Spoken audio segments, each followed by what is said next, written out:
All right, hello everyone. Welcome back to Prime Tennis. Um, Hope you've been liking my videos lately. Hope you guys like and subscribe for this one.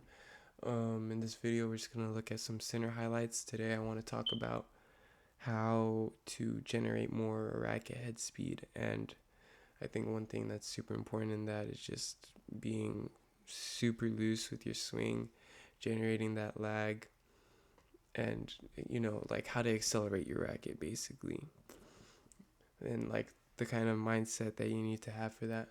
So I think Sinner does that really well. Second time, maybe third time he's been in my videos. Guess it makes sense why he's number one.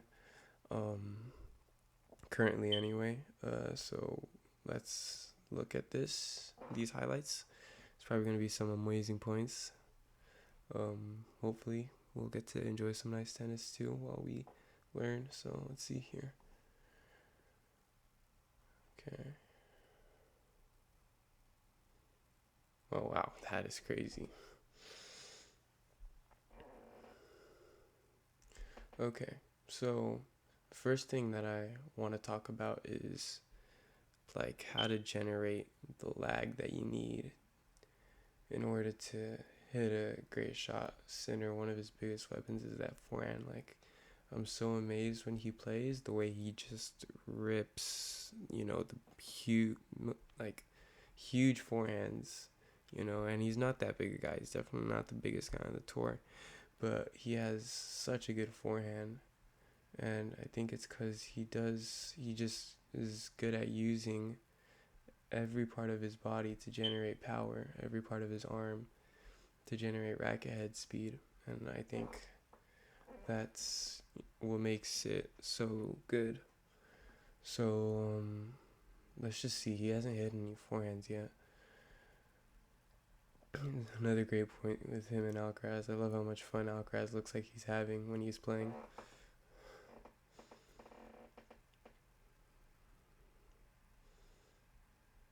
He almost got to that too. Okay, let's see here.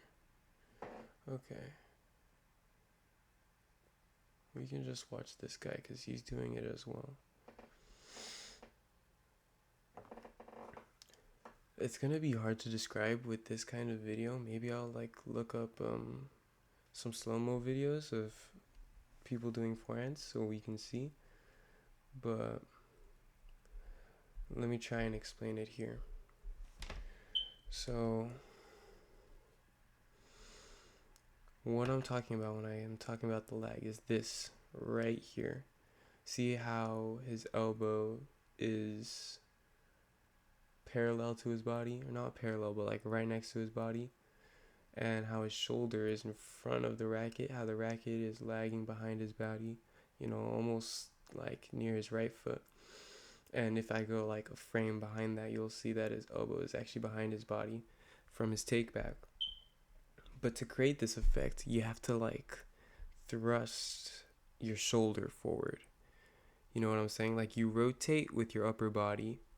You rotate with your upper body, and it almost like you leave the arm there.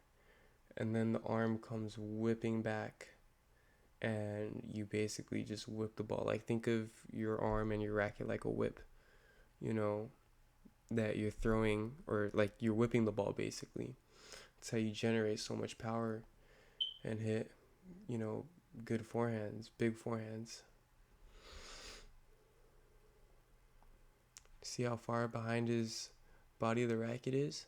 So he's going to turn this right shoulder forward, and then his arm is going to basically just launch through the ball.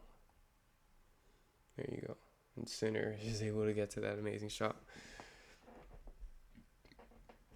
I really hope you see what I'm saying because it's so hard to describe here with only just like my mouse to point.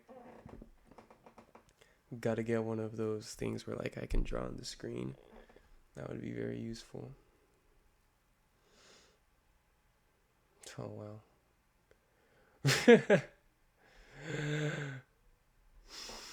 Tiafoe's mad. I'd be pretty pissed too.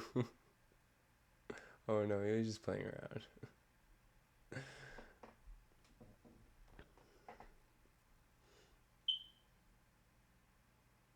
Oh wow. Okay, let me see if I can pull up like some slow-mo videos.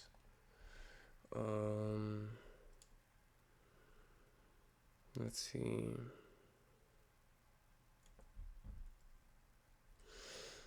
Okay.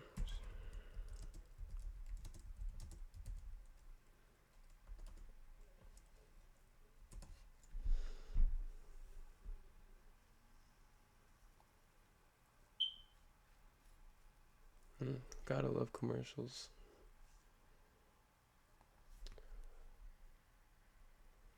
Okay, yeah, this should be a lot better. And it's something you want to do on the backhand too. I forgot to mention that. See, you can see on this shot here how he creates the lag, and it's like most, you can see it the most in the wrist. You can see how the wrist kind of snaps back and then snaps back forward here. The unpause was kind of weird there. Snaps back and then snaps back forward. That's the kind of motion you want to get. I think you can get it more on your forehand, because you know there's more freedom, more range of motion. But you guys can see how it whips back and whips back forward. He's not rotating a lot. There are other players on the tour that do it more, but that whip effect, he has it down perfectly.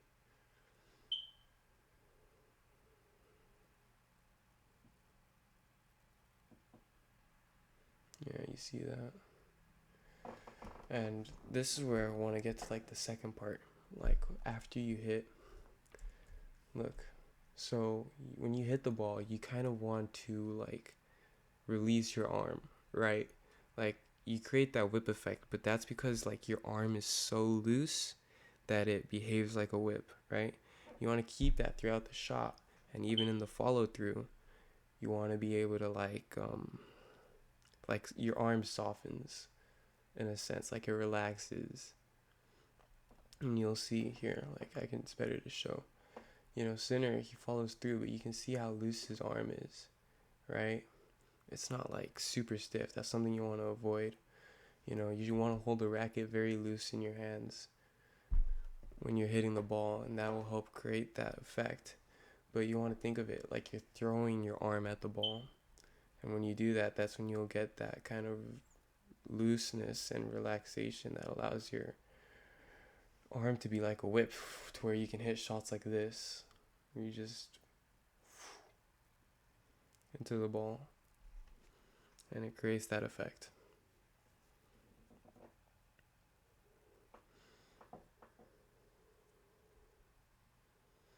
So like the way I like to think about it when I'm training is just throwing my arm into a ball.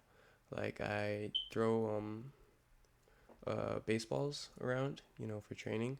You know, I even work with a trainer to help me get my technique down when I'm throwing baseballs. That effect of like my arm is so loose where it's like a cannon, you know. And when I'm throwing, it's like my arm is so loose, it's like a whip, like I keep saying.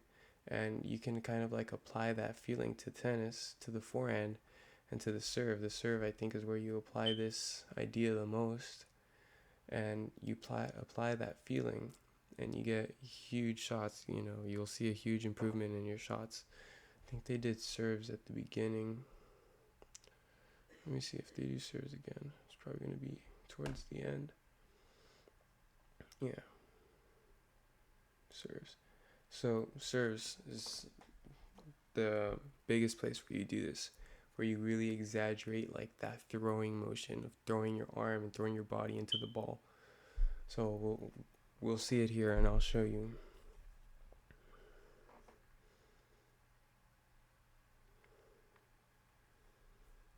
Hopefully they give us slow-mo soon.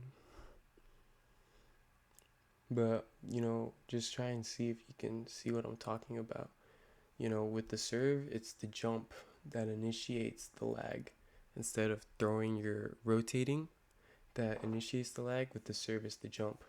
So you see he's loading here. You can see his knees are loaded. When he explodes up, his racket is going to fall back like around here. You know, his elbow will fall back. It'll rotate back. And then as he's exploding up, all of that force from down here will be thrown into the ball. So you see how he jumps, he rotates, and his arm is behind him. All this force from jumping, from rotating, all of that's going into the ball because of that lag. That's something you want to create. I see a lot of like beginners, their coaches tell them make sure you jump when you hit the ball, right? But they don't know what it's for. So they don't know how to apply this effect.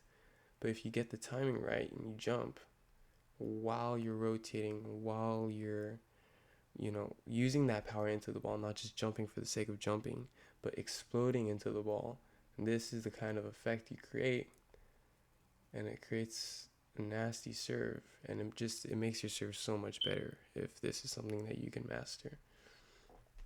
Let's look at it one more time here.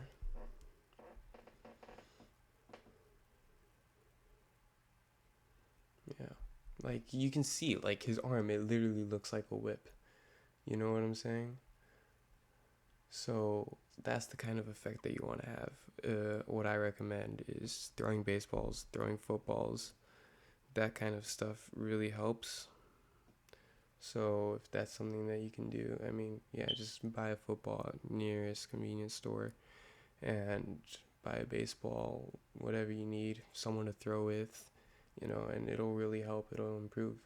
I know the Williams sisters, when they were kids, they used to they would like buy super cheap rackets. They would throw them over a fence, doing a serving motion, because that's that throwing. That throwing is how you get that kind of effect, that whip effect. So practice that. That'll help your serve a lot.